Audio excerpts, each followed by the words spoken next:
Clara Mitchell pressed her trembling hand against the old woman's chest and screamed into the pouring rain, "Stay with me! Don't you dare close your eyes!" Blood was soaking through her waitress apron. The phone was slipping from her wet fingers, and somewhere in the back of her mind, she knew she was going to lose her job for this. But she didn't care. Not anymore, because the woman gasping for air in her arms had just whispered 3 words that would change Clara's life forever. "Find my son." Before we go any further, please take a moment to subscribe to the channel and stay with me until the very end of this story. And tell me in the comments, what city are you watching from today? I love seeing how far our stories travel. Now let's begin. Clara Mitchell didn't have the luxury of crying anymore. She'd used up her tears 3 months ago when the eviction notice first showed up, taped to her apartment door, and since then, every feeling she had left got locked up tight somewhere behind her ribs. She worked. She paid what she could. She swallowed the rest. That Tuesday evening started like every other bad coffee, aching feet, and a boss who looked at her like she was a problem instead of a person. "Mitchell, table 9 needs their check 5 minutes ago." "I'm on it, Frank." "No, you're not on it. You're standing there staring at the wall. What's wrong with you tonight?" Clara blinked hard and grabbed the check pad. "Nothing, I'm fine." "Yeah, you look fine." Frank crossed his arms. "You look like a woman who's about to cost me another customer. Pull it together or go home." "I can't go home, Frank. I need the shift."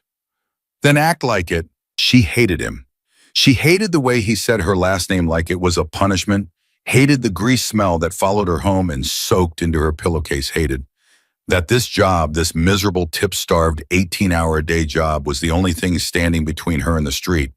But she swallowed it, same way she swallowed everything else. By 8:30, her feet were on fire. By 9, her back was so tight she couldn't turn her head without wincing. And by 9:45, when Frank shoved the takeout bag into her chest, she knew the night wasn't even close to over. Westwood address, tip was already paid, so don't bother being charming. "Frank, I don't have a car tonight. My starter." "Not my problem, Mitchell.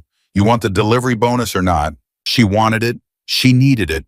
$32 stood between her and the electric bill she'd been dodging for 3 weeks. "I'll walk it." "In the rain." "In the rain." Frank shook his head like she'd just told him she was going to swim across the ocean. "Suit yourself. Bag's hot, so don't dawdle." Clara didn't dawdle. She couldn't. The rain started coming down hard, about 4 blocks in fat, cold drops that soaked through the shoulders of her thin jacket and ran down the back of her neck in little icy rivers. The takeout bag kept banging against her knee. Her shoes, secondhand flats she'd bought at a thrift store 6 months ago, were already soaked through. She kept walking. She kept walking because that's what people like her did. They kept walking. They didn't stop. They didn't complain. They didn't fall apart on street corners, no matter how much their bodies begged them to. "You're almost there, Clara," she muttered to herself. "Almost there, almost there." She was maybe 2 blocks from the delivery address, cutting down a quieter side street to save time when she heard it. A sound. Not a loud sound. Not a scream. Just a moan. Low and wet and almost lost in the drumming of the rain. Clara stopped. She actually almost kept walking. That was the part that would haunt her later, the honest truth that for about 3 seconds, she considered pretending she hadn't heard anything. She was soaked. She was exhausted. She was going to lose her delivery bonus if she took even 2 more minutes. She had her own life to save, and she was barely doing that. But the sound came again. Please. Just one word. One thin, desperate word. "Oh, God." Clara dropped the takeout bag. She ran. She found the old woman crumpled against the side of a brick wall, half hidden behind a dumpster, her silver hair matted to her forehead and her lips going blue. A dark stain was spreading across the front of her expensive-looking coat. The woman's eyes were open but unfocused, staring up at the rain like she was trying to remember how to blink. Ma'am, can you hear me?" Clara dropped to her knees on the wet pavement. Hey, I'm here, I'm right here, what happened?" The woman's mouth moved, but nothing came out. Okay, don't talk. Don't try to talk." Clara grabbed her phone out of her apron pocket with shaking hands and stabbed at the screen. "I'm calling an ambulance. Yeah, you just stay with me. Okay, just stay with me." The 911 operator picked up on the second ring. 911, what's your emergency? There's a woman, she's hurt. She's bleeding. I don't know what happened to her. Ma'am, I need you to slow down. Where are you? I don't know the street it's an alley off of. Clara looked up wildly, rain streaming into her eyes, and off of Maple between 14th and 15th. Please, she's bleeding bad. Her lips are blue. Stay on the line with me. An ambulance is on the way. Is she conscious? Barely. Ma'am, can you squeeze my hand? The old woman's fingers twitched. Yes, yes, she squeezed. She's awake. She's with me. Just hurry, please, hurry. What's your name, ma'am? Clara Mitchell. I was just delivering food. I heard her. I won him. Clara, you're doing great. Keep her warm. Keep her talking if you can. Clara shrugged out of her soaked jacket and laid it over the old woman's chest. It was barely warmer than the rain, but it was something. She pressed her own hands over the dark stain on the coat, not even sure if that was the right thing to do, just needing to do something. Ma'am, you hear that help is coming? You just stay with me, okay? What's your name? Can you tell me your name? The old woman's eyes flickered toward her, focused just for a second. Elisa. Elisa, that's a beautiful name. Clara was crying now and she hadn't even realized it. I'm Clara. Hi, Elisa. Hi. You're going to be okay. You hear me? You're going to be just fine. Cold. I know, sweetheart, I know. Help is coming, just a few more minutes. Alyssa's hand lifted slow trembling and gripped Clara's wrist with surprising strength. Find. What, honey, what do you need? Find my son. Your son? Okay, where is he? Do you have a phone I can call him? But Alyssa's eyes were sliding closed again. No. Elisa, stay with me, stay with me. Clara shook her gently. Come on, open your eyes. Open your eyes for me. In the distance, finally, the wail of a siren. They're coming, Alyssa. They're coming. You just hang on. The paramedics came screaming around the corner less than a minute later, and suddenly Clara was being pushed out of the way, and there were hands and voices and flashlights, and someone was asking her questions she couldn't even hear. And Elisa was being lifted onto a stretcher with her silver hair falling back and her eyes still closed. And Clara just stood there in the rain in her soaked waitress uniform, holding a soggy takeout bag and watching a stranger she'd known for less than 10 minutes disappear into the back of an ambulance. Ma'am, a paramedic said. Ma'am, are you hurt? Clara looked down. Her hands were red. Her apron was red. The front of her shirt was red. It's not mine, she whispered. It's not mine. Ma'am, did you see what happened? No, I heard her. I just heard her. The paramedic studied her face for a long second. You might have saved her life, you know that. Clara didn't know what to say to that. She just nodded. And then the ambulance was gone, and the rain was still falling, and she was still 57 minutes late on her delivery. Frank was waiting for her when she finally limped back into the diner, and the look on his face could have stripped paint. 45 minutes, Mitchell. 45. Do you know what the customer said to me on the phone? Frank, I bow. Tell your girl to never work in this town again. That's what he said. He said, hey, are you listening to me? There was a woman. I don't care if there was the Queen of England. Mitchell, you had one job. She was dying, Frank. Frank stopped. He looked at her, really looked at her for maybe the first time all night, at the blood on her apron, at the way her hands were shaking, at the rain still dripping from her hair. Jesus, he said quietly. I called an ambulance. I stayed with her. I didn't know what else to do. Okay, Mitchell. He rubbed his face. Go home. Go clean up. I need the shift, Frank. I need the delivery bonus. Clara, you're covered in blood. Please. He looked at her for a long moment. Then he sighed the sigh of a man who knew he was about to do something he'd regret. Go home. I'll pay you for the full shift. Just go, okay, go sleep. Come back tomorrow. She should have said thank you. She couldn't find the words. She walked the 11 blocks home in the rain because she didn't have bus fare. Her apartment, if you could call it that, was a third-floor walk-up above a dry cleaner with a radiator that only worked when it felt like it and a window that never quite closed all the way. She peeled her wet clothes off in the bathroom and stood under the shower until the hot water ran out, which took about 4 minutes. She didn't cry. She kept thinking she would. She kept waiting for it. She'd just held a dying woman in her arms. Any normal person would be falling apart right now. But Clara Mitchell wasn't a normal person. Clara Mitchell was a woman who'd learned a long time ago that tears didn't pay the rent, and sitting on the bathroom floor feeling sorry for yourself didn't make the electric bill go away. So she put on dry clothes. She heated up a can of soup. She sat at her tiny kitchen table and ate it standing up because her feet hurt too much to sit. And she told herself she'd done a good thing tonight. That was enough. That had to be enough. She didn't sleep well. Every time she closed her eyes, she saw Elisa's face. The blue lips, the silver hair, the way her fingers had twitched against Clara's palm. Find my son. Who was her son? Did he know? Was someone calling him right now at 2 a.m. to tell him his mother was in the hospital? Was she even still alive? Clara rolled over, stared at the water stain on her ceiling, rolled over again. At some point around 4 a.m, she finally drifted off. The knock on her door came at 7:15. Clara sat up so fast her head spun. Nobody knocked on her door at 7:15 in the morning. Nobody knocked on her door, period, unless it was the landlord looking for rent, and she'd paid the landlord 2 days ago. She pulled on a bathrobe and padded to the door in bare feet. Who is it? Miss Mitchell. A man's voice, calm, polite, not one she recognized. Who's asking? My name is Marco. I represent the Russo family. I'd like a word with you, ma'am, if you have a moment. Clara froze. The Russo family. Even she'd heard that name. Anybody in this city who'd lived here longer than a year had heard that name. The Russos owned half the restaurants downtown. They'd built 2 of the hotels on the waterfront. And they had a reputation, the kind of reputation people talked about in lowered voices. The kind of reputation that came with funerals. I'm not dressed, Clara said through the door, her mouth suddenly dry. I'll wait in the hall, ma'am. Please take your time. This isn't a threat. I'm here because of what you did last night. Last night, oh God. Clara pressed her forehead against the cold wood of the door. Elisa, find my son, Elisa Russo. Give me 5 minutes, Clara whispered.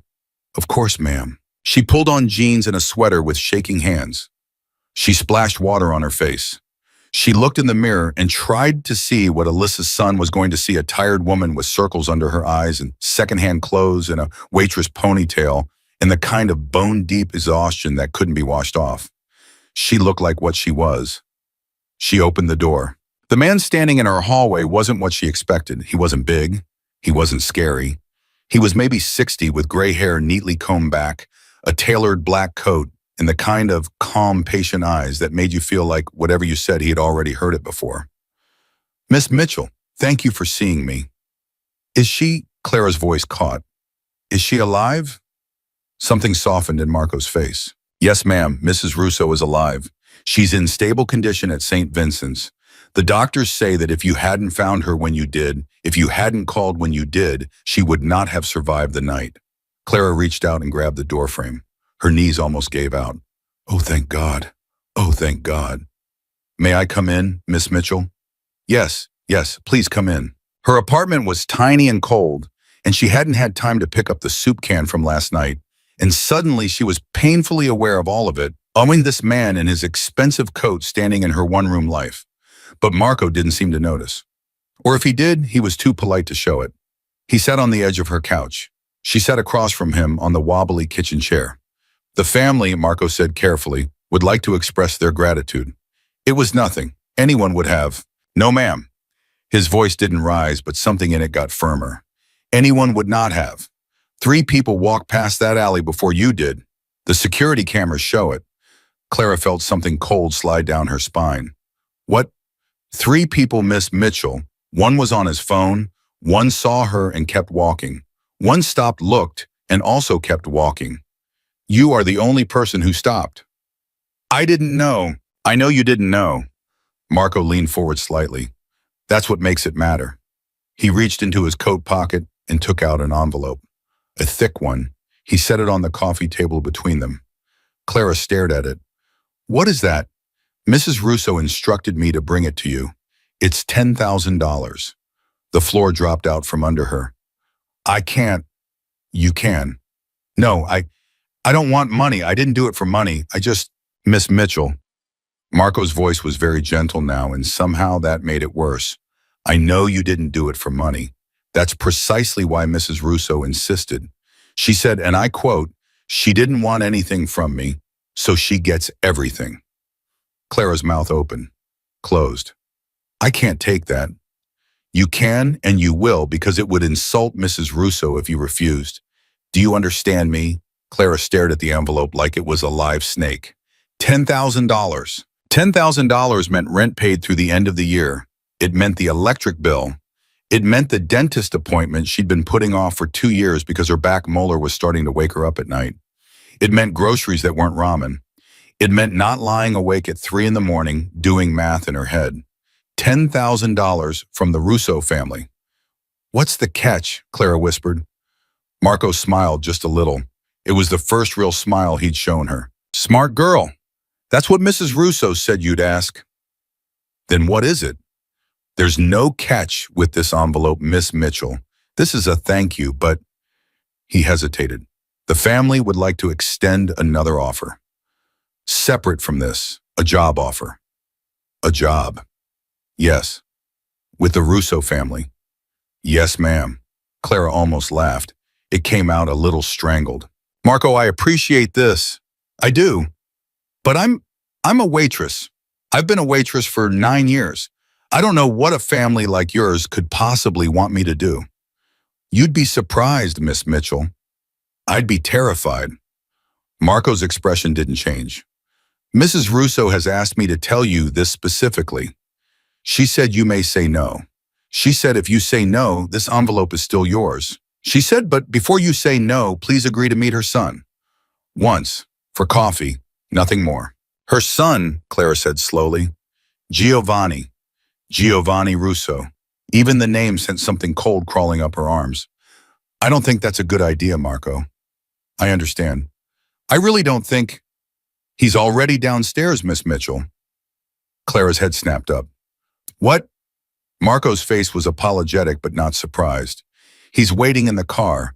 He has been waiting since 6. Since 6? He wanted to come up himself. I asked him not to. I told him it would frighten you. So he's waiting. Marco stood slowly brushing invisible lint from his coat. Miss Mitchell, this is your choice. You can stay right here. You can keep the envelope. You can never see any of us again. And I give you my word on my life that no one from this family will ever bother you again. He paused at the door. Or you can come downstairs, and you can meet the man whose mother is alive because of you. Clara sat there frozen, her hands wrapped around her own elbows like she was trying to hold herself together. $10,000 on her coffee table. A Mafia Don's son in a car downstairs. A waitress job that was one more bad shift away from costing her everything. Her mother's voice from 10 years ago, the last thing she'd said before the cancer took her Clara baby when life gives you a door. Don't you ever be too proud to walk through it. Clara stood up. Her knees were shaking so hard she could barely feel her feet. Give me 10 minutes to get dressed, she said. Marco nodded once calm as Sunday morning. I'll let him know. He closed the door behind him, and Clara Mitchell stood alone in the middle of her apartment, staring at an envelope full of more money than she'd ever held in her life, and understood with a clarity that felt almost like falling that the woman she used to be had died the second she'd stopped in that alley. And the woman who was about to walk downstairs was someone she hadn't met yet. Clara stood in the middle of her apartment for maybe 30 seconds after Marco closed the door before her legs finally decided to work again. Her hands were shaking. Not a little. A lot. The kind of shaking she hadn't done since her mother's funeral. She pulled open her closet and stared at it like the answer was going to jump out and introduce itself. Okay. Think, Clara. Think. She didn't have anything nice. She had waitress clothes. She had one pair of jeans without a hole in the knee. She had a blouse she'd bought for a job interview 4 years ago that still had the tag on it because she'd never actually gotten the job. She put on the blouse. She brushed her hair twice because the first time she realized she was doing it wrong and pulled it back into a low knot the way her mother used to wear it. She looked at herself in the bathroom mirror and did not like what she saw. A pale woman with scared eyes trying very hard to look like she wasn't scared.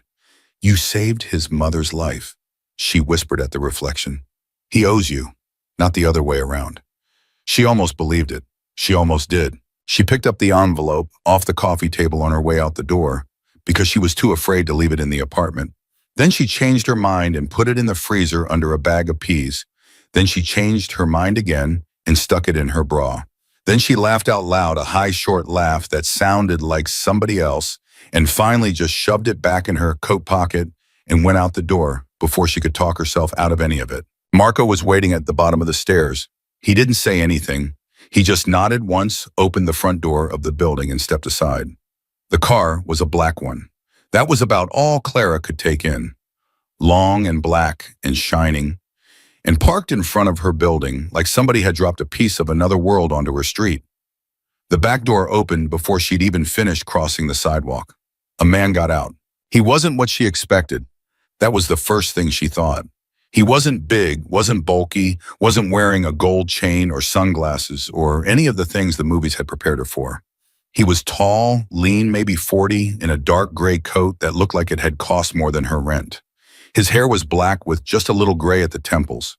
His eyes were the kind of eyes that didn't blink enough. Miss Mitchell. Mr. Russo. Giovanni, please. I'd rather not. That made him pause. Just for a second. Then something almost like a smile touched the corner of his mouth. All right, Mr. Russo then. He gestured at the open car door. May I? Where are we going? To see my mother. She's awake. She wants to meet you. Clara's heart did a strange thing. It lifted and dropped at the same time.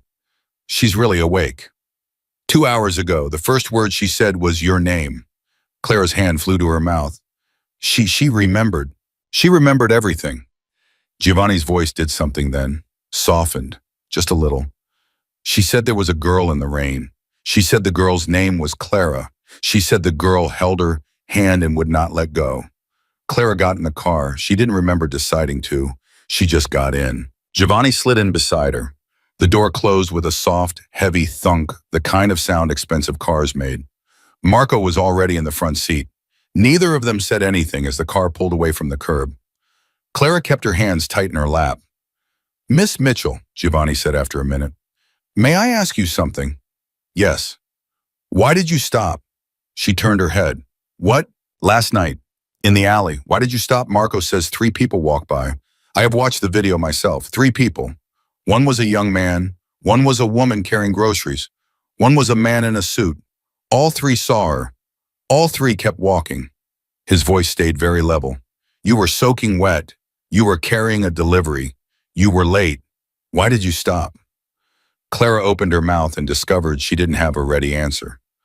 I don't know. You don't know. I heard her and I couldn't pretend I hadn't. Giovanni was quiet for a long moment. Some people can pretend, he said finally, but people actually. It is the easiest thing in the world to pretend you have not heard something. I used to be able to. That got his full attention. What changed? Clara looked out the window. My mother died in a hospital bed at 3 a.m. alone because the night nurse decided her call button was not a priority. And I swore to myself that night that I would never be the person who walked past the call button. That if I heard somebody, I would stop, even if it cost me. She said it to the window. She didn't look at him. Giovanni didn't say anything for a very, very long time. When he finally spoke, his voice had changed. There was something underneath it now, something raw. Miss Mitchell, my mother is the only family I have left in this world. My father died when I was 19. My brother died when I was 26. My wife died 4 years ago. My mother is all of it. Do you understand me? Yes. If she had died in that alley last night alone in the rain behind a dumpster with her blood running into a drain, I would have spent the rest of my life hunting the people who did it, and I would have died empty. Do you understand that too? Yes. So when I ask you what you want, Miss Mitchell, I am not offering you a job. I am not offering you money. I am offering you anything. Anything in this world that is within my power to give. And it is you should understand a great many things. Clara's throat had gone completely dry. I don't want anything, Mr. Russo. Everyone wants something. Not everyone. Name one person. She turned and looked at him for the first time since getting in the car. My mother died wanting absolutely nothing. She was happy. She said so at the end. Giovanni looked at her for a long second. Then he did something Clara would remember for a long time. He laughed. Not loudly, just a short, soft breath of a laugh almost under his breath, like somebody who'd been surprised and didn't mind being surprised. Your mother sounds like she was a remarkable woman. She was. Then we have something in common. The rest of the ride was quiet. The hospital was the kind of hospital rich people went to. Clara realized this about 2 seconds after walking through the front door because nobody at the front desk asked her for anything. Nobody asked for ID. Nobody asked for a visitor's pass.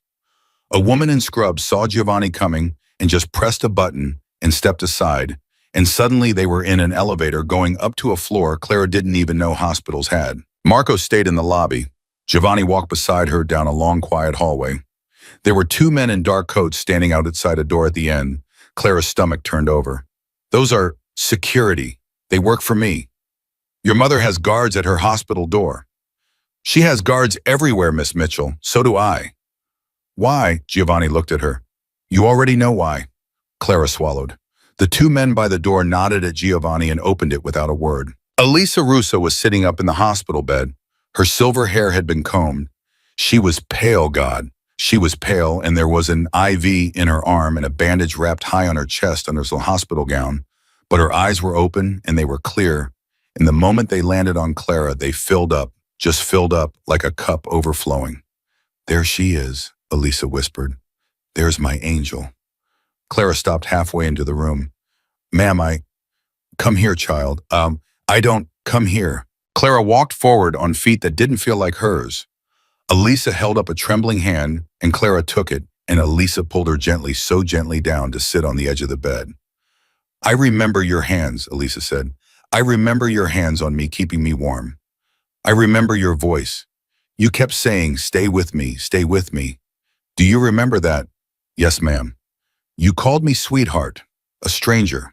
Bleeding on the ground in an alley, you called me sweetheart. Ma'am, you were so scared. You saved my life. Anyone would have, no. Alyssa's grip on her hand tightened. Listen to me, child. Look at me. Look at me. Anyone would not have. I have lived 73 years in this world. I have met a great many people.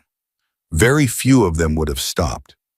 Clara felt her eyes getting hot and furiously blinked it away. I don't want anything, Mrs. Russo. I wanted to know you were okay, that's all. I know you don't want anything. Elisa smiled a small, tired smile. Giovanni told me you tried to refuse the envelope. That is why you get everything. Didn't Marco tell you? He told me. Good, then we have an understanding. Mrs. Russo. Elisa, I don't belong in your world. I'm a waitress. I'm a nobody. Elisa squeezed her hand again. Harder this time. Her eyes sharpened, and for just a second, Clara got a glimpse of who this woman had been before the alley, someone you did not argue with. Child, listen to me very carefully. You are not a nobody. You are the reason I am going to see my grandchildren grow up. You are the reason my son is not planning a funeral today. You are an answered prayer. Do you understand what I am telling you? Clara couldn't speak. Now, Elisa said, settling back against the pillows, we are going to have a conversation, a woman-to-woman conversation, and my son is going to step outside for it. Giovanni didn't move. Mama, out, Giovanni. Mama, the doctor said I needed rest. I'm resting. Out. Giovanni looked at Clara, looked at his mother, sighed the sigh of a grown man who had lost this argument his entire life, and walked out. The door clicked shut. Elisa watched the door for a second, then turned back to Clara, and her voice dropped. Clara, honey, I need to tell you something, and I need you to listen, and I need you not to say a word until I'm finished. Can you do that? Yes. I was not mugged last night. The world tilted. Clara opened her mouth. Elisa held up one finger. Not a word, I told you. Clara closed her mouth. I was not mugged. I was shot. I was shot by somebody who was trying to kill me. And the reason I was in that alley, the reason I was away from my driver, the reason I was alone is because I was meeting someone, a man I have known for 40 years, a man I trusted. Alyssa's voice did not shake. Not once. He was the one who arranged the meeting. He was the one who told me to come alone. He was the one who was waiting for me. And the man who pulled the trigger, I saw his face, Clara. I saw his face very clearly in the moment before he fired, and it was not a face I expected to see. Clara's hand was trembling inside Alyssa's. Mrs. Russo, Alyssa, and I told you, not yet. Elisa, please, why are you telling me this? Because I need you to understand what you walked into last night. Elisa's eyes were very, very steady. Someone tried to kill me, someone in my own family, and that person does not yet know that I saw their face. They do not yet know that I am going to live. By tonight, maybe by this afternoon, they are going to find out. And when they find out, they are going to start looking for every loose end that could tie them to that alley. Do you understand? Clara's mouth went dry. I was there. You were there. Oh my God. You held my hand. You called the ambulance. Your face is on a security camera at the end of that alley. Your name is on the 911 call. You are in every sense of the word a witness. I didn't see anything. They don't know that. Clara tried to pull her hand back. Elisa held on. Look at me, child. Look at me. I am not telling you this to frighten you. I am telling you this because you deserve to know. And because, and this is very important, I am going to protect you. I can't, Mrs. Russo, I can't. You can, because you have no choice. Because the moment you stopped in that alley, you made a choice. You did not know you were making it, but you made it. And I will be in your debt until the day I die. And I pay my debts, Clara. I pay my debts. I don't want. I know. Alyssa's hand finally eased. I know you don't want. That's what makes this so hard for you and so easy for me. There was a long silence. The job my son offered you. Yes. Take it.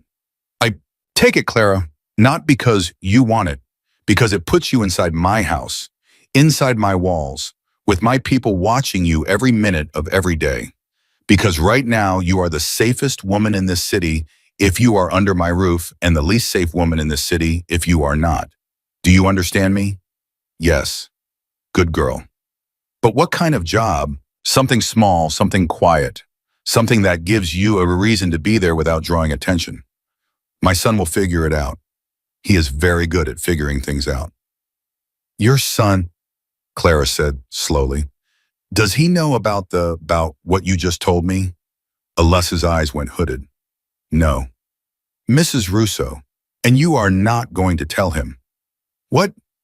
You are not going to tell him, Clara, not yet, not until I say. Do you swear it?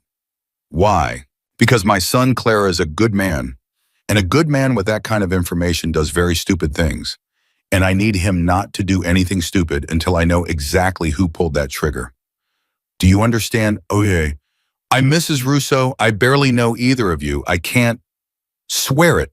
Elisa's hand was on hers again. And Clara, who had come to this hospital to say thank you and good luck and never see these people again, looked into the eyes of a dying woman who had come back to life in her arms and heard herself say, I swear. Good girl. Elisa finally let go of her hand, sank back into the pillows, closed her eyes for a second, like the whole conversation had cost her more than she was letting on. Tell Giovanni to come back in. Clara stood up on legs that barely worked. She walked to the door. She put her hand on the handle, and then she stopped. Alyssa. The man in the alley, the one who pulled the trigger. Yes. Who was he? Elisa's eyes opened. For the first time, Clara saw something in them that was not warmth. Something old and cold and very, very patient. My nephew, Elisa said quietly. My sister's boy, the one I raised like my own son after she died. A pause. Giovanni's cousin. Giovanni's best friend in this world. The one person in this family Giovanni would walk through fire for. Clara's hand slid off the door handle. Now you understand, Elisa whispered, why you can't tell him yet. Clara opened the door with a hand that did not feel like hers. Giovanni was leaning against the wall across the hallway, arms crossed, staring at nothing. He turned the second he heard the door. His eyes flicked to her face and stayed there a beat too long. You're pale. I'm fine. Miss Mitchell. I'm fine, Mr. Russo, really. She's tired. She wants you back in there. He didn't move. He just looked at her. That steady, unblinking way he had of looking like he was waiting for a crack to show. What did she say to you? She thanked me. For an hour. She had a lot to thank me for. A muscle shifted in his jaw. He almost pushed it. Clara could see him deciding right there in the hallway whether to push it. And then she watched him choose for whatever private reason of his own to let it go. All right, Miss Mitchell. All right. He walked past her into his mother's room, and Clara waited until the door clicked shut before she let her back hit the wall. She closed her eyes. She pressed her palms flat against the cool plaster, and she breathed in and out the way her mother used to teach her when the panic got bad. My nephew, my sister's boy, the one I raised like my own son. She was going to be sick. She was going to be sick right there in a hallway in the nicest hospital she'd ever stood inside of. Miss Mitchell, her eyes snapped open. One of the men in dark coats, the younger one, the one with the shaved head, was watching her. Are you all right, ma'am? Yes. You look, I said I'm fine. He held up both hands, a tiny surrender. Yes, ma'am. Clara forced herself upright, forced her hands to stop shaking, forced her face to do the thing she'd learned how to do after 9 years of waiting tables, which was to look like a person who had nothing going on behind her eyes. When Giovanni came back out 15 minutes later, she was the perfect picture of a woman waiting politely in a hallway. Let's go, Miss Mitchell. Okay. Are you hungry? No. You should eat something. I'm not hungry. Miss Mitchell, you are the color of paper. You are going to eat. He didn't raise his voice. He didn't have to. Clara realized somewhere in a corner of her brain that was still functioning that Giovanni Russo was a man who almost never had to raise his voice. And that was precisely why people did what he said. They ate in the hospital cafeteria because she refused to go anywhere else. She picked at a piece of toast. He watched her do it. He did not eat anything at all. At some point, he slid a cup of coffee across the table to her and said gently, "Drink," and she drank. Miss Mitchell. Clara. He paused. Clara. Yes. I am going to ask you one more time, and I am going to ask you plainly because I think you are the kind of woman who prefers plain. His elbows came to rest on the table. His voice dropped. Will you come work for my family? Clara set the cup down. This was the part she'd rehearsed on the elevator. This was the part where she was supposed to look very reluctant and very principled and very torn the way Elisa had told her to look. This was the part where she was supposed to pretend she was doing him a favor. She didn't have to pretend. What would the job be? Companion to my mother, companion. She is recovering. She is going to need someone in the house with her during the day, someone who can read to her, walk with her, make sure she eats, make sure she takes her medication, make sure she does not overdo it because my mother does not believe in resting and she will try. His mouth did the almost smile thing again. She needs someone she trusts. Right now, Clara, you are the only person outside this family that she trusts. I don't know how to be a companion. You held her hand in the rain until the ambulance came. You know how. I'd live where? In the house. We have a cottage on the grounds. It is yours for as long as you want it. A cottage? 3 rooms, a kitchen, your own door, your own key, and the pay. $5,000 a week. Clara's toast slipped out of her fingers onto the plate. $5,000 a week. Mr. Russo, Giovanni, that is not a salary, that is a bribe. And for the second time he laughed, short, quiet, actually surprised. You are an unusual person, Clara Mitchell. I just say what I think. I know. That is the unusual part. She pressed her palms flat on the tabletop and tried very hard to think. She thought about her apartment. She thought about the radiator. She thought about the 3 weeks of missed electric bills and the molar in the back of her mouth that woke her up at night. She thought about the envelope in her coat pocket and how it felt against her ribs every time she breathed. She thought about Alyssa's hand on hers and the word swear. She thought about a man she had never met who had shot his own aunt, who was walking around somewhere in this city right now, believing he had gotten away with it and who was going to start looking for loose ends before the sun went down. $2,000 a week, Clara said. Giovanni tilted his head. I beg your pardon. $2,000 a week, not 5. I don't need 5. I need 2, and I need the cottage, and I need it understood that the envelope your mother sent me this morning is a separate thing. The job is the job. The thank you is the thank you. I will not be paid twice for the same kindness. Giovanni looked at her for a long time. Then he stood up. He put on his coat. He buttoned it slowly. He stretched out his hand. 2,000 a week, he said. The cottage. The envelope is a separate matter. Shake on it, Miss Mitchell. She stood up. She shook his hand. His grip was dry and firm, and warmer than she expected. Welcome to the family, Clara. And something in the way he said it put ice down her spine because she was pretty sure he didn't mean it the way a normal person meant it. She went home alone in a cab Giovanni paid for. She sat in the back with the envelope pressed against her thigh and her forehead against the window and let the streets slide past her without really seeing them. Her phone buzzed once, a text from Frank at the diner. You coming in tonight or what? She stared at it for a long moment, and then with fingers that had finally stopped shaking, she wrote back, Frank, I'm not coming in. Not tonight, not ever. Thank you for everything, Clara. She watched the 3 dots appear under her message. Disappear, appear again, disappear. He never wrote back. That was the first thing that felt real all day. It took her an hour to pack. That was because she didn't have very much to pack, not because she was being careful about it.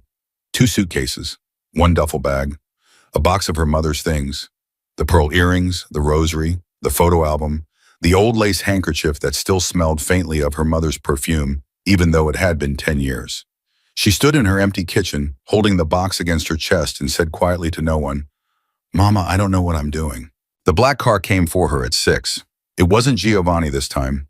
It was Marco and another man she didn't know, and they loaded her 2 suitcases and her 1 duffel bag and her 1 cardboard box into the trunk with the kind of gentle efficiency that told her they'd moved much stranger things in their lives. Ready, Miss Mitchell? No. That is the correct answer. Marco held the door for her. In this family, the people who say yes are usually lying. The Russo estate was outside the city. Clara had been expecting that somehow, without quite knowing why. What she had not been expecting was the wall, or the gate, or the camera at the gate, or the man at the camera at the gate who looked into the back seat and checked her face against something on a tablet before he waved the car through. Marco. Yes, ma'am. How many people live here? On the property of the Moment 14, in the main house 5, in the guest wing 2, in the staff quarters 6, you will make 7. Marco glanced over his shoulder at her. Plus the security team. They rotate. You will see new faces all the time. Try not to let that unsettle you. Too late. Marco smiled a little. The cottage Giovanni had promised her was real.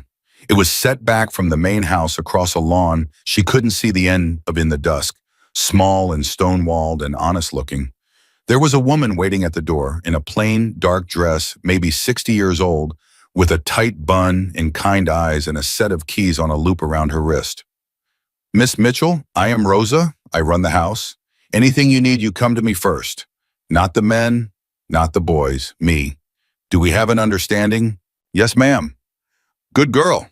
Clara almost laughed. She'd been called good girl twice in one day by 2 separate women with the same grip of iron in their voices, and she was starting to suspect this was simply how women in the Russo family spoke. Rosa walked her through the cottage, the kitchen, the bedroom with real sheets and a real quilt, the bathroom with hot water that came out of the tap immediately.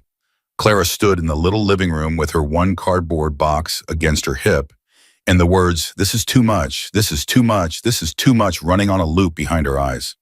Mrs. Russo is expecting you for dinner at 8, Rosa said from the doorway. Oh, tonight? Tonight. I thought she was still in the hospital. She discharged herself at 2 this afternoon. She what? She told the doctor she would heal faster in her own bed with her own people around her. The doctor tried to argue. Mrs. Russo does not lose arguments, Miss Mitchell. You'll learn. Rosa paused at the door. Wear something nice, or wear what you have. She won't care either way, but the family will be there, all of them. And you should know that before you walk in. All of them. All of them. Rosa closed the door behind her, and Clara sat down very slowly on the edge of the bed and pressed the heels of her hands into her eyes. All of them, which meant him, which meant the man with the face Alyssa had seen in the last second before he pulled the trigger. She sat there until she couldn't sit anymore. Then she washed her face. She put on the blouse again because it was the nicest thing she owned. She pulled her hair back. She looked at herself in the bathroom mirror and said out loud, you do not know. You do not know anything. You are a waitress. You saved a woman in the rain, that is all you are. That is all they see. She walked across the lawn at 10 minutes to 8 with Rosa at her elbow and her stomach in a fist. The main house was warm inside. Low lights, the smell of something with garlic and rosemary.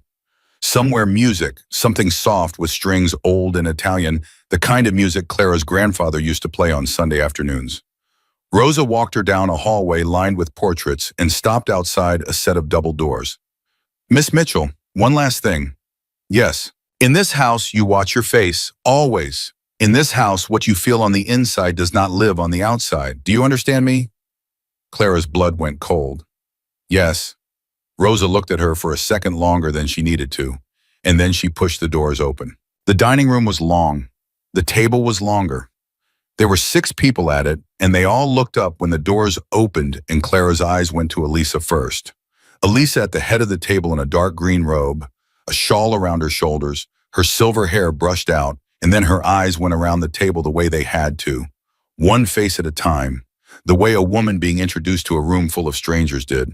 A woman in her 40s, severe, beautiful, sharp-eyed, Giovanni's sister maybe, a man next to her, husband probably, mild-faced, quiet, 2 teenagers, a boy and a girl, scrolling their phones under the table.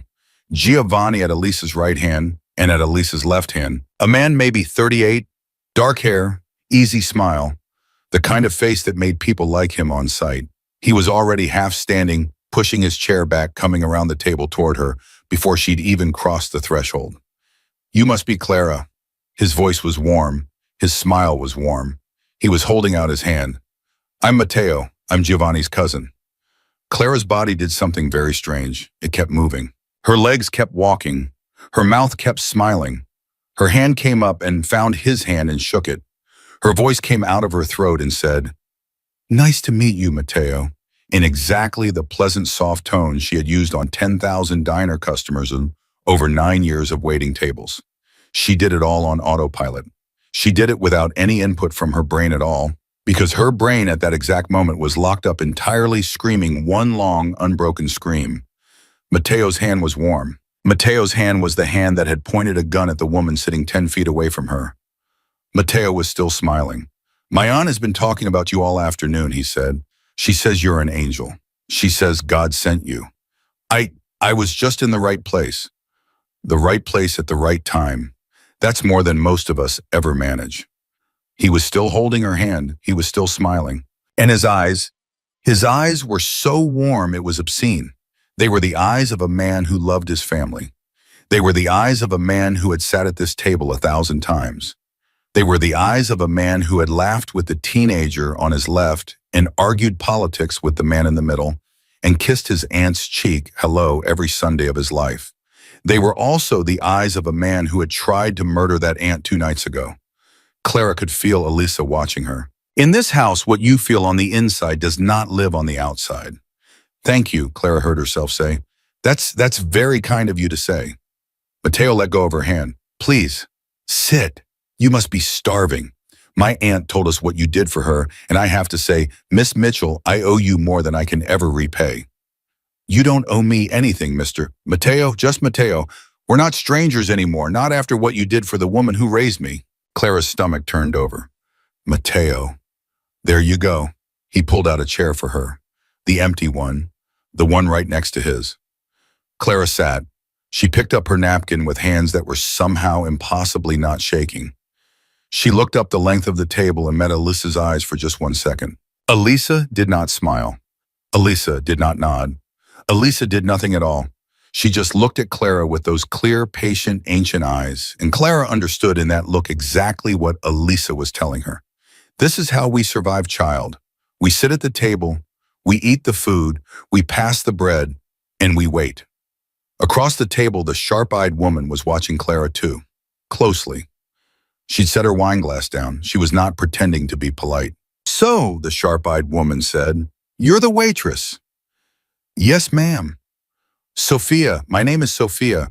I am Giovanni's sister." She smiled, and the smile did not reach her eyes.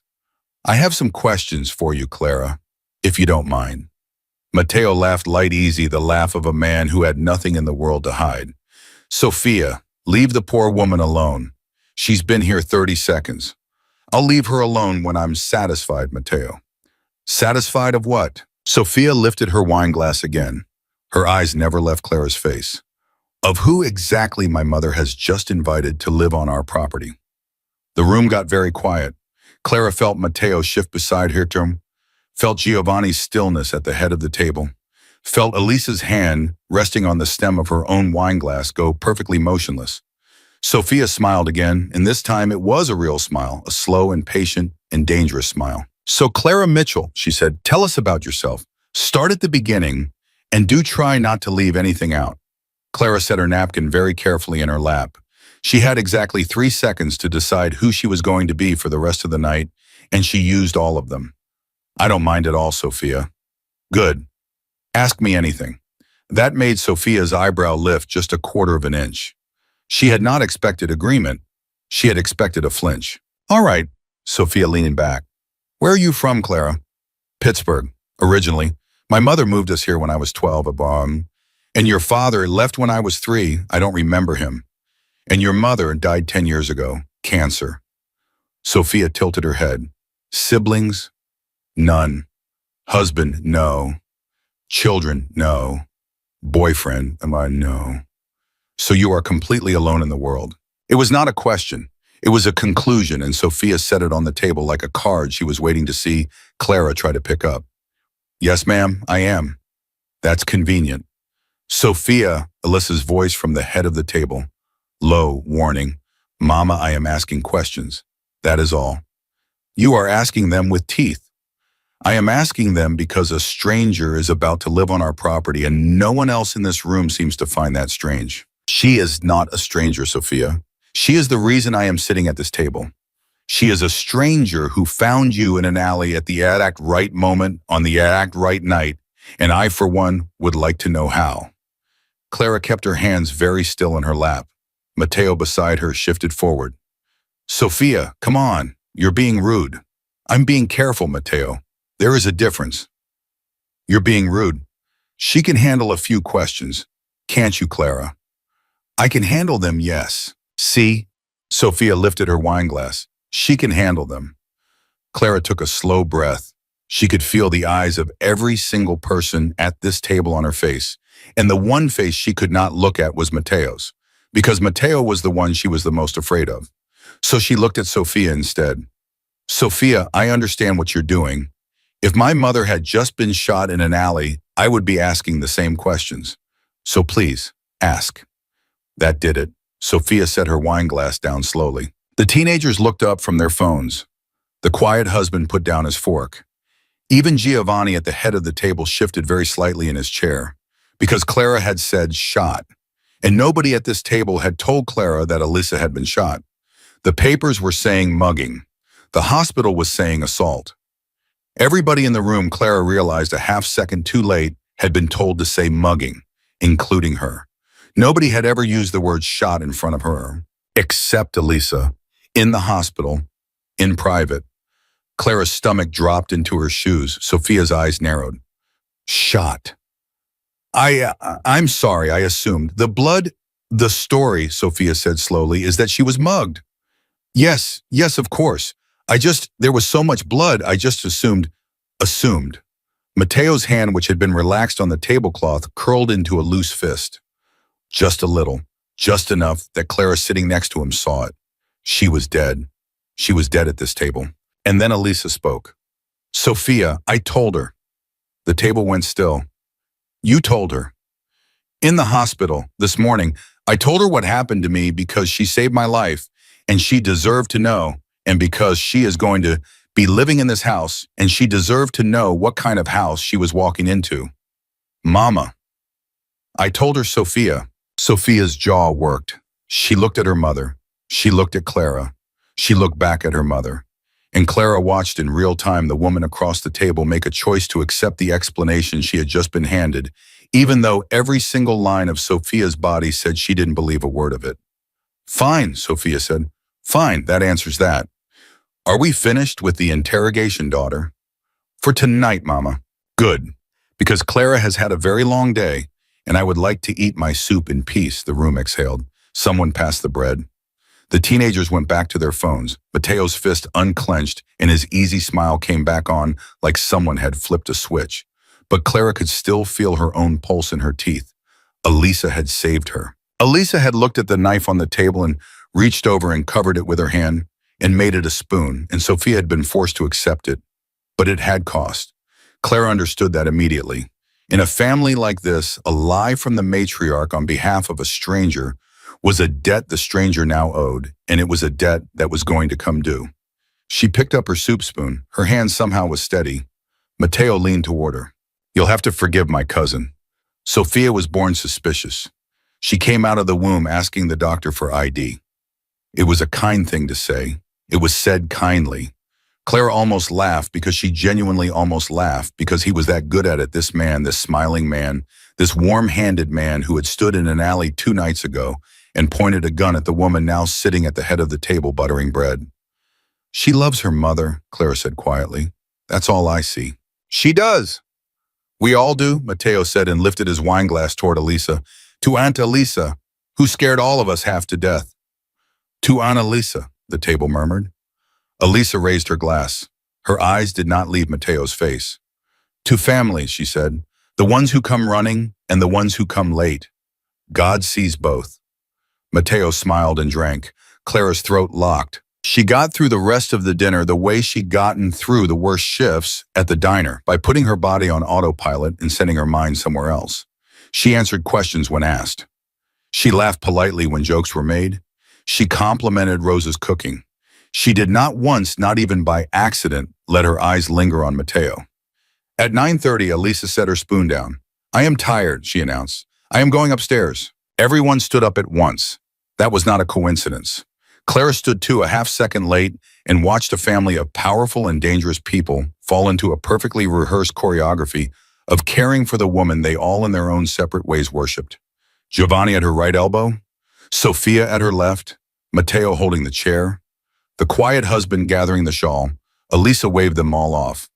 "Giovanni, walk me up. The rest of you finish your wine." She stopped beside Clara's chair on the way out. Her hand, thin, translucent, spotted with age, rested briefly on Clara's shoulder. "Tomorrow morning, my sitting room, 9 o'clock. We will begin." "Yes, ma'am." Elisa leaned down just a fraction, and her voice dropped low enough that only Clara could hear. "You did very well, child." Then she was gone, Giovanni at her side, and Clara was alone at a table full of people who did not fully trust her, and one man who, given half a reason, would put her in the ground. She did not stay for the wine. "I should go," she said to the table, to no one in particular. I'm very tired. Thank you all, truly, for having me." "Of course," Sophia said pleasantly. "Good night, Clara," Mateo said, standing. "May I walk you back to the cottage?" "Oh, no, thank you. I can find it." "It's dark out, please." "It's nothing."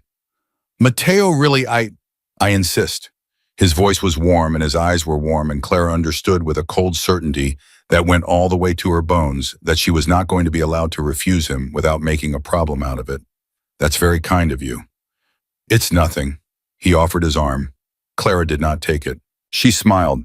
She gestured at the door. She said, "After you," in her best waitress voice, and she walked 2 steps behind him the whole way through the hallway and out the front door of the main house and down the stone path toward her cottage, because walking behind him was the only way she could keep her hands out of his reach. He noticed. Of course he noticed. "You're nervous, Clara. It's been a long day." "I would imagine. I'm not used to all of this." "No, I don't suppose you are." They were halfway across the lawn. The main house was behind them. The cottage was ahead, maybe 50 yards. The lawn in between was very, very long. "My aunt likes you." "She's kind." "She is not actually. She is many things. Kind is not one of them." Mateo's voice was still easy, still friendly. "But she likes you, which is unusual. She does not like most people. She did not like my wife. She did not like Giovanni's wife. She did not like the last 3 women Sophia brought home." A pause. "But she likes you." "I don't know why." "I do." Clara's feet kept moving. "Why, Mateo?" "Because you held her hand in the rain. And Elisa Russo is a woman who remembers who was there in the rain. They were 20 yards from the cottage. Matteo slowed down. Clara slowed down with him because she had to, because if she kept walking and he didn't, that was a signal she could not afford to send. Clara, yes. May I ask you something? Yes. When you found her, in the alley? Yes. Did she say anything to you? The world stopped. Clara kept her face exactly the way it had been. She kept her breathing exactly the way it had been. She tilted her head just slightly, the way a normal person would, the way a woman who had nothing to hide would. She said her name. She said she was cold. She asked me to find her son. Anything else? She asked me to find her son. That was all she could say. She was Matteo. She was almost gone. She could barely speak. Of course. She was barely conscious. Yes. She didn't say anything else. Good. He said it so lightly, like it was a small detail, like they were discussing the weather. And Clara, who had spent 9 years reading men across diner counters, who had learned to tell a good tip from a bad one by the set of a stranger's shoulders, heard the word good and understood in that one syllable that she had just passed a test. She had also just understood that she was going to be given this test again, and again, and again, for as long as she stayed in this house. Well, Matteo said, and the warmth came back into his voice, and he gestured at her front door. Here we are. Sleep well, Clara. Lock your door. The grounds are safe, but old habits. Good night, Matteo. Welcome to the family. He walked back across the lawn with his hands in his pockets, whistling something low and slow that she almost recognized. She stood at her front door and did not move until he was back inside the main house and the door had clicked shut. Then she went inside, locked the door, turned the deadbolt, pressed her back against the wood, and slid slowly all the way down to the floor. She sat on the floor in the dark for a long time. She did not cry. She could not. The crying had not come to her in years, and it did not come tonight either. Instead, she sat there and replayed every second of the last 4 hours in her head, in order like she was watching a film. Matteo's warm hand, Sophia's sharp eyes, Elisa's save at the dinner table. The word shot, the word good most of all. Her phone buzzed. She froze. Nobody should have this number. Nobody but Frank, and Frank was done with her. She fumbled it out of her pocket and stared at the screen. Unknown number. The text read, "Don't trust anyone at that table. Not even her. Burn this number." Clara stared at the screen. Her hands started shaking for the first time all night. She typed back, "Who is this?" and hit send before she could think about it. 3 dots appeared. Disappeared, appeared again. The reply came through. "Someone who owes your mother a debt." Clara's chest seized. What she typed? What are you talking about? What debt? Who is this? The 3 dots appeared again. Not on this line. Tomorrow. 10 a.m. The coffee shop on Delaney. Sit by the window. Come alone. If you tell anyone in that house, I disappear, and so does your only way out. Wait, Clara typed. Wait, who owed my mother? My mother didn't. The 3 dots did not come back. She typed anyway. Please, please, who is this? Please. Nothing. She sat on the floor holding a phone that had gone still and silent with her back against a door, inside a cottage, inside a wall, inside a world she had walked into less than a day ago. And she understood with the same terrible clarity she had understood everything else today, that she had just been pulled into a second story that had nothing to do with the first. Elisa's story was in the hospital. Matteo's story was in the alley. And now apparently there was a third story, a story about her mother, a story Clara had never heard. And someone out there, somewhere in this city, was about to tell it to her. Her phone buzzed one more time. She looked down. One more thing, Clara. The screen glowed in the dark. Check the lining of your mother's old coat, the one with the fur collar. Before tomorrow morning, Clara's hand went to her mouth. She had that coat.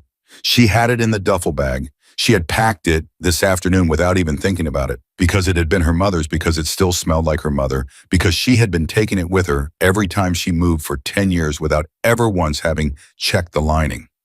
She scrambled up off the floor. She crossed the cottage in 4 strides. She dumped the duffel bag out on the bed and dug through the pile of clothes with hands that would not stop shaking. Pajamas, sweaters, the photo album, the rosary, the handkerchief, the coat, her mother's old coat. Navy wool fur collar, 3 big buttons. The coat her mother had worn to church every Sunday for 20 years. The coat Clara had kept because it was the only thing left in the world that still faintly smelled the way her mother used to smell. She laid it on the bed with her palms flat. She ran her hands down the lining. Halfway down on the left side, just under the pocket, she felt it. Something stiff, something flat, something sewn into the lining so carefully that she had held this coat 1,000 times without ever once noticing it was there. Clara's throat closed. She got a knife from the kitchen. She came back. She sat down on the bed with her mother's coat across her lap, and with the tip of the blade very carefully, she cut the stitches on the inside of the lining. She reached in, she pulled it out. It was an envelope, a small one, yellowed with age. No name on the front.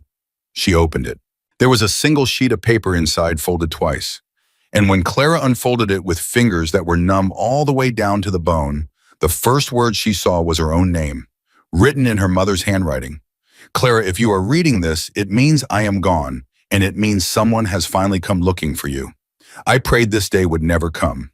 I prayed it for 28 years. Baby, I need you to listen to me now. Clara could not read the rest. Not yet. Her eyes had filled up completely for the first time since the rain, and the letters on the page were swimming, and her mother's handwriting was right there in her hands after 10 years. 10 years of silence, 10 years of an empty house, and the woman she had been this morning was completely and finally gone. Somewhere across the lawn in the main house, a light went out in an upstairs window. Clara wiped her eyes with the back of her wrist, and she began to read. Clara read it once, then she read it twice.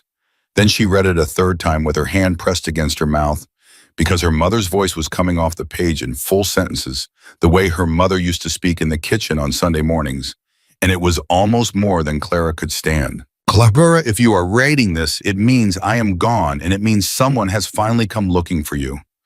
I prayed this day would never come. I prayed it for 28 years. Baby, I need you to listen to me now. Your father was not a man who left. Your father was a man who was taken. His name was Daniel Conti. He worked for a family in this city, a family whose name you know because everybody in this city knows it. The Russos. He worked for Elisa Russo's husband. He was his driver and he was his friend.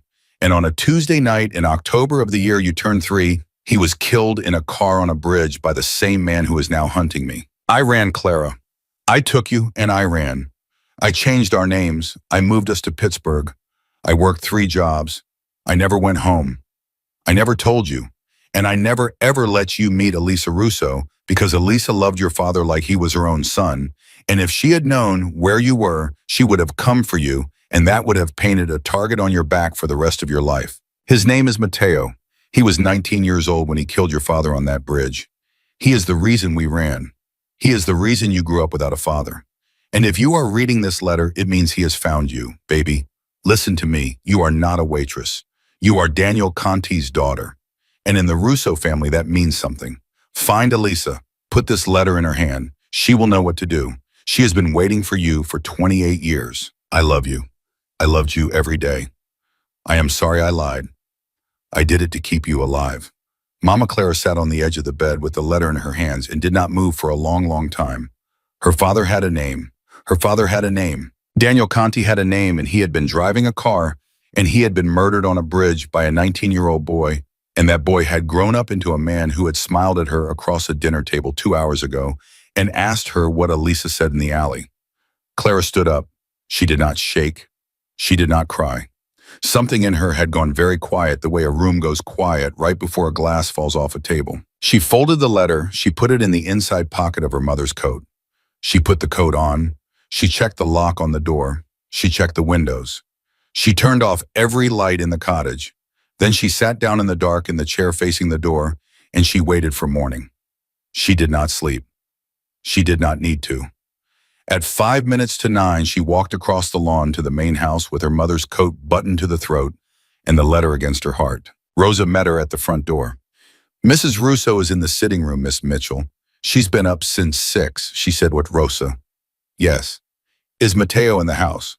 Rosa's face did something small and careful. He left at 7. He said he had business in the city. When is he coming back? He didn't say. Rosa, I need you to tell me something, and I need you to tell me truly, and I need you to understand that how you answer is going to change what happens in this house today. Rosa, who had run this house for 30 years, who had served 3 generations of Russos, looked Clara full in the face and did not blink. Ask, child. Do you know who my father was? The silence was very long. Yes, Rosa said softly. I know who your father was. How long have you known? Since the day you walked through that front door last night. How? Because you have his mouth, Clara. You have Daniel's mouth. Mrs. Russo saw it the second you walked into the dining room. I saw it 30 seconds later. Clara closed her eyes. Does she know? Mrs. Russo, does she know it's me? Child. She has known from the moment she opened her eyes in that hospital bed, and they told her the name of the girl who saved her. Clara Mitchell. Mitchell was your mother's name before she married your father. Mrs. Russo has been searching for you for 28 years. She thought you were dead. And then in an alley bleeding into the rain, a woman with Daniel Conti's mouth told her her name was Clara, and Mrs. Russo understood that God had finally given her back what Matteo took. Clara opened her eyes. Take me to her. Elisa was sitting by the window in a high-backed chair with a blanket over her lap and her silver hair loose around her shoulders. She looked up when the door opened, and the moment her eyes found Clara's face, she did not smile.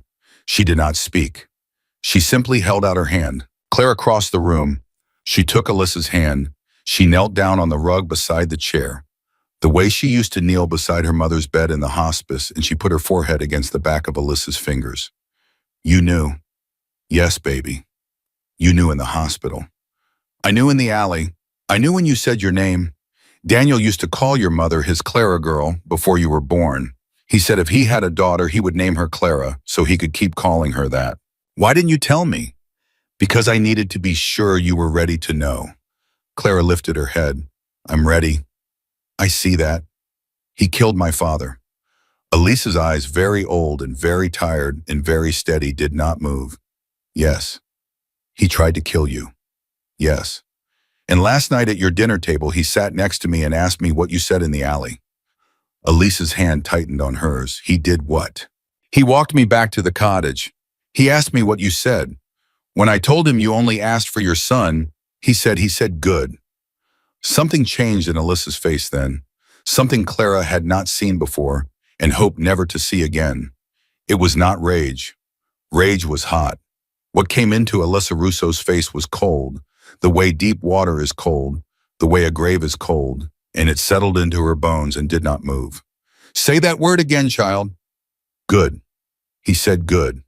Yes, ma'am. To my Daniel's daughter. Yes, ma'am. Alyssa was quiet for a long time. Clara, reach into my desk, the drawer on the left. There is an envelope. Bring it to me. Clara did. The envelope was thick, sealed, heavy in the way that only one thing is heavy in an envelope. Elisa did not open it. She simply set it in her lap, rested her hand on it, and looked at Clara. There is a man coming to see you at 10 o'clock this morning at a coffee shop on Delaney Street. Clara's breath stopped. You know about that? I sent him. What? His name is Paul. He was your father's partner. He was the one who got your mother out of the city the night Daniel died. He is the only other living person besides me who knows who you really are. I sent him to you last night because I could not be sure at dinner whether you were going to come to me on your own or whether you needed a push. I am old, Clara. I do not have time to wait on miracles. He texted me. Yes. He told me to check the coat. I told him to because I remember your mother sewing that letter in. I was there. I held your hand while your mother cried over the stitches. Alyssa's voice did not waver. That was the last time I saw you, baby. You were 3. You had a gap in your front teeth. You fell asleep on my shoulder while your mother packed. Clara's hand flew to her mouth. I don't remember. I know you don't. I don't remember any of it. I do. I have remembered for 28 years. I have remembered every day. Clara pressed her face into Elisa's hand and finally after 10 years of drought, she cried. She cried the way a woman cries when she has been carrying a locked box for her whole life and someone has just handed her the key. She cried for her father. She cried for her mother. She cried for the 3-year-old girl who had fallen asleep on this woman's shoulder and grown up believing she was alone in the world. And Elisa Russo, matriarch survivor, the most dangerous woman in the city, put her other hand on the top of Clara's head and held her like a grandmother holding a child. Shh, shh, baby, you're home now. You're home, Sawama. When Clara could breathe again, she sat back on her heels. Elisa, yes. What's in the envelope? Elisa slid it across the little table between them. Open it. Clara opened it. Inside was a single photograph, black and white. A young woman in a summer dress with a baby on her hip, laughing at something off camera. Beside her stood a young man in a dark suit, clean-shaven, smiling down at the baby like the baby was the only thing in the world worth looking at. Clara's mother. Clara herself as a child. And her father, Daniel Conti. She was looking at her father's face for the first time in her entire life. Clara could not speak. Elisa said quietly, "He would be 61 this year. He would have been a grandfather by now if you had been allowed to have the life he wanted for you." He used to say, Clara, when you were still in your mother's belly, he used to say, "If it's a girl, Elisa, I want her to grow up not afraid of anything." Do you understand me, child? Not afraid of anything. That was what he wanted for you, go. Clara touched her father's face with the tip of one finger. Elisa. Yes, baby. Matteo. Yes. I want him. Elisa's eyes lifted and met hers, and for the first time that morning, Elisa Russo smiled. That is your right, she said.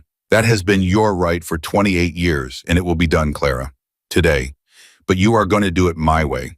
Do you understand, Tell me.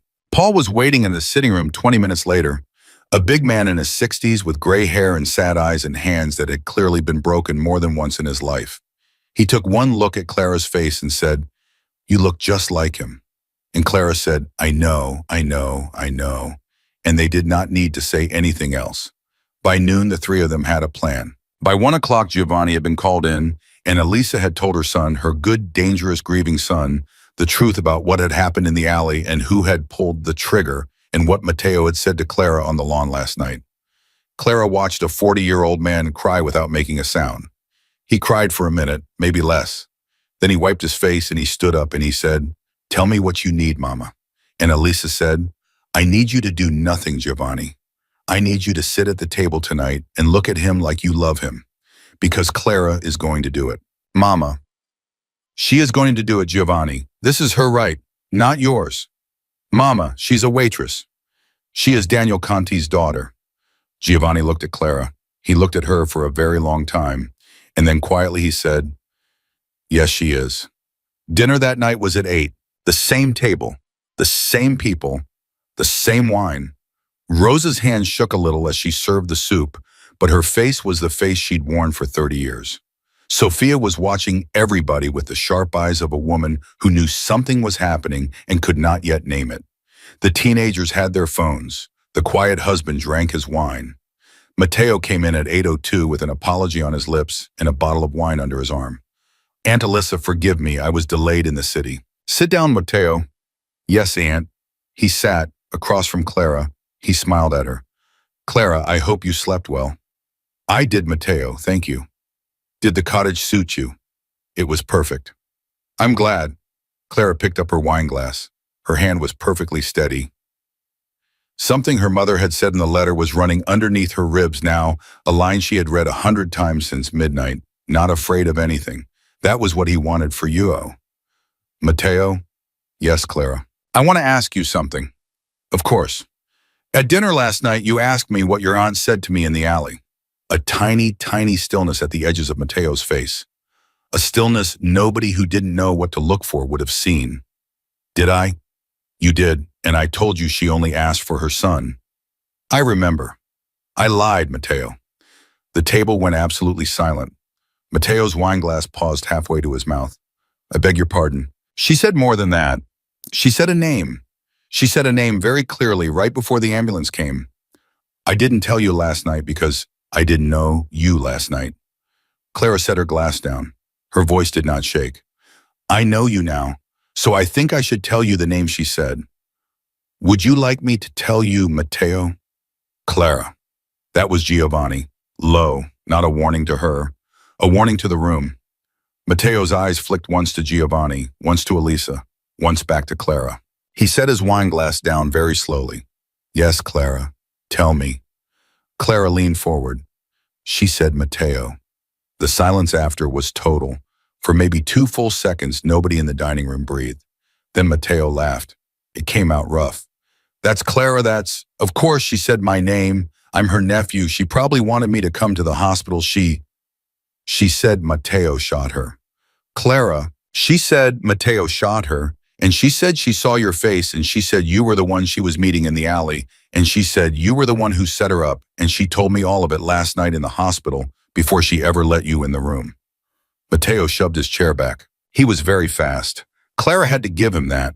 He was on his feet. His hand was inside his jacket. His eyes were already moving toward the door, and he was very fast, but he was not faster than the 4 men who had been standing in the hallway since 7:30. They came through the door before his hand cleared his jacket. It was over in less than 10 seconds. Matteo on his knees on the rug. Matteo's hand twisted behind his back. Matteo staring across the table at Elisa Russo with his mouth open and no words in it. Elisa did not stand.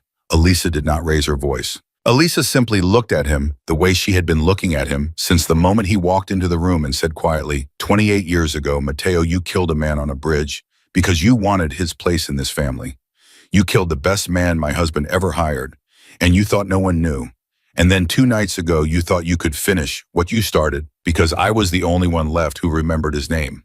You were wrong. Aunt Elisa, you were wrong, Matteo, because his daughter found me in the rain. His daughter. You understand, Daniel Conti's daughter. She held my hand in an alley at 9 o'clock at night on a Tuesday. God gave her back to me, Matteo. God gave her back. And do you know what I thought when I opened my eyes in that hospital and understood who she was? Matteo was shaking. I thought now I have a reason to live. That was what I thought. I thought now there is something worth staying alive for. I was going to go peacefully, Matteo. I was 73 and I was tired and I was ready. And you gave me a reason to stay. Elisa's voice did not rise. It did not have to. Thank you for that, nephew. It is the only gift you have ever given me. It will not save you. She nodded once. The men lifted Matteo off the floor. He did not scream. He did not beg. He looked at Clara across the table one last time, and he opened his mouth and he said, not to Elisa, not to Giovanni, but to her, your father was a good man. Clara looked at him. I know. And Matteo Russo was walked out of the dining room and out the front door and into the night, and nobody at that table ever saw him again. Clara went home 3 days later, not to the cottage. The cottage was hers, yes, and she kept it and she slept in it many nights in the years that followed. But on the 3rd morning, Elisa Russo put a small velvet box in Clara's hand and said, this was your grandmother's. Daniel gave it to me the week before he died. He said, Elisa, if I ever have a daughter, hold this for her. I have held it for 28 years, child. It is yours. Inside the box was a gold chain with a small gold cross on it. Clara put it on. She never took it off. She did not go back to the diner. She did not go back to the apartment above the dry cleaner. She paid the rent on that apartment for another year anyway because she had promised the old woman in 3A that she would help her carry groceries up the stairs. And Clara Conti. Really though, she kept the Mitchell because her mother had given it to her and her mother had earned it was a woman who kept her promises. She worked with Elisa every day for 4 more years until the old woman finally went to sleep one Sunday afternoon and did not wake up with Clara's hand in hers and Giovanni on the other side of the bed and the sun coming through the window. Elisa was ready. Elisa had been ready for a long time. Elisa had stayed for Clara, and Clara had known it, and the last thing Elisa said to her was, not afraid of anything, baby. You hear me? Not afraid of anything. And Clara Mitchell, the waitress who had stopped in the rain, the woman who had held a stranger's hand in an alley, the girl whose mother had run for 28 years to keep her alive, leaned down and kissed Elisa Russo on the forehead and said, I hear you, Mama, I hear you.